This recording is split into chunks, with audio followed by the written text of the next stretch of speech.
Assalamu alaikum wa rahmatullahi wa barakatuh.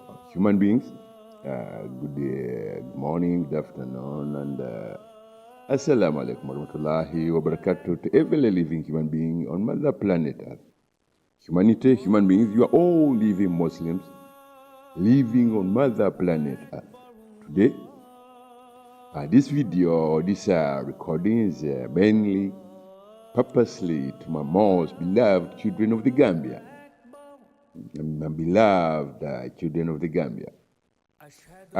It's a healthy review, it's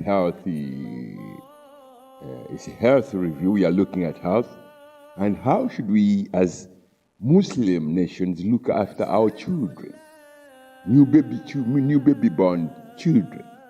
And before I go any further, I say happy birthday to every new baby born girl in the Gambia today.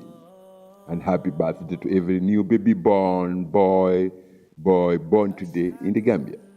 And happy birthday to everyone. In Islam, we say when a child is born, we say Allahu Akbar, Allahu Akbar, Allahu Akbar. In the ears of the child, we do that, and we say Allahu Akbar, Allahu Akbar, Allahu Akbar, Allahu Akbar. Ashhadu la ilaha illallah, Allahu Akbar. That is what we call azan. Azan is here in the Gambia. It's a Muslim country, though in the last couple of years things kind of drifted somehow. But Gambia used to be more than they say 10,000% Muslim country. But over the years, that kind of whatever changed. But I looked at it and I said, oh, I just always say things when I say them with proof and evidence, living proof and evidence. And some of this proof is recorded on either the archives of TV like BBC or CNN or Sky News. So with that, as we said, this is a healthy review, looking at Muslim societies, Muslim communities. As I said, Gambia is used to be 100% a Muslim community country, but over the years things changed due to whatever. But I want to remind my Gambian children that being a Muslim, there's a holy divine prescription of directives that governs human beings. In those prescription of directives and laws and whatever, there are laws that governs our compound society. I mean, in the Gambia, we say when you have a home, you call it a compound, where your family, your children, your whatever, and where maybe your farm and whatever it is. In that kind of scenario, in a compound, a Muslim compound, in the Islamic interpretation of the Holy Quran, all ayahs of the Holy Quran, every Muslim society, community, are required to produce what they put on the table for them to eat.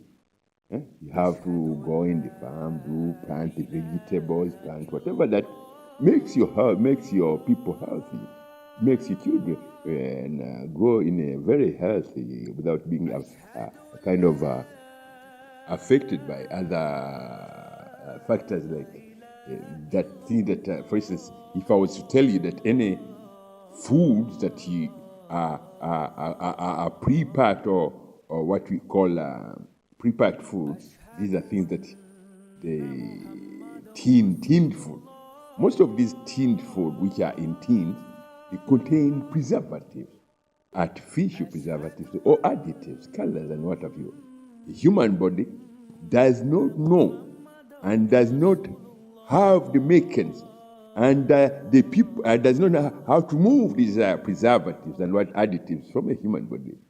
With that, even those people who add these preservatives and additives or artificial preservatives in these so pre-packed foods, they do not have the exact measure, which Allah calls al-minzan, in order to put food that won't affect another human being in one way or the other. Take, for instance, salt. You can add salt in the food, but how will you know that if this tinned food in the reaches Gambia, this person must take this amount of salt. Okay, we won't go that far. Well, that's a big topic which we need to look at in great detail. So what I want to tell you that I think it's 2021 or 2022 or something like that, few children died here in the Gambia. New baby born children died because of a cough, they call it a cough mixture, which was imported from India. It was made from India. In a Muslim country, these medicines something that people use in modern times, but as I told you, Gambia used to be 100% an Islamic country, whereby in Islam, in the Quran, Allah mentions, I think it's a full, complete surah called the Bee. That surah of the Quran speaks of a being, a servant of Allah. It's called a bee, which pollinates every flower on this planet. That of trees, the flowers of your cornfields, the flowers of every living, whatever that living plants that produces. In order, when it does the pollination, it collects nectar. And the bee, when it collects nectar, it stores for itself and its young in the what they call the beehive. The beehive or the nest, it contains bee combs. It stores this beautiful nectar, which is called honey. In the Gambia, they call it Leo. In the Gambian, whatever, in certain quarters, they call it Leo or whatever, or they call it lean. I don't know. I don't remember. I might have been here for some time. But this product of the bee, which is called honey, it is the only medicine on this planet that Allah allowed. If a child was born 3 hours ago, you can touch a little bit of it and put it on your baby's tongue, in order to avoid your baby catching this fungus, whatever, that causes coughing of the children, the blockage of children's lungs. So that way, when I was watching that children were killed because of an imported cough mixture from India, I was devastated. I said, how can my people of the Gambia, my beloved children, be given this toxic poison? A toxic poison which is given to a defenseless child. Whereas the Gambians they held on the beauty of the religion of Islam as we left it thousands of years ago.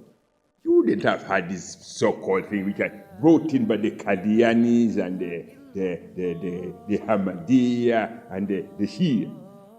Every life of a Gambian is valuable to me as I don't know which word to use. So with that, my people of the Gambia, this year message should go to the Minister of Health and the Minister of Religious Affairs. These are gangs of whatever Qadian and Shia and Ahmadiyya and Pentecost. They kind of brushed away the true faith that your ancestors had. And I'm one of those ancestors. I'm here today. I always pass by if you was a name.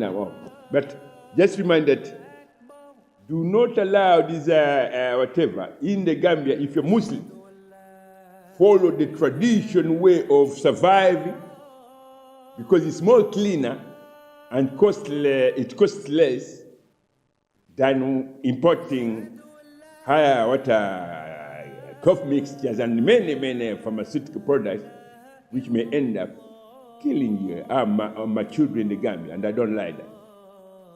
I'll continue next time. This video goes to the Gambian Minister of Health. Thank you. Have a very beautiful day. Assalamu alaikum warahmatullahi wabarakatuh.